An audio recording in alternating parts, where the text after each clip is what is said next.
Hello, Paul again here from EMD Automotive. As you can see, the door, that hinge there, it's done.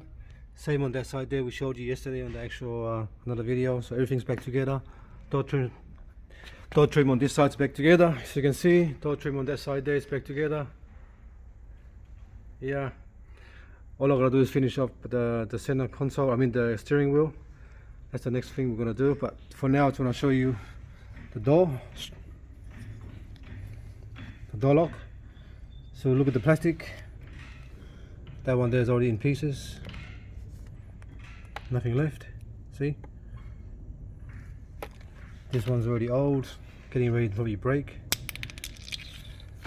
and this is the brand new one. So now we're just gonna put it back together. We marked it already so it doesn't, we can put it back to where it was before. And then that's it. That's pretty much all done and ready for assembly. We're going to do the same on the other side as well. But it's a good thing that this customer bought a lot of stuff for the car because they're already old anyway. Okay, thanks for watching and please subscribe.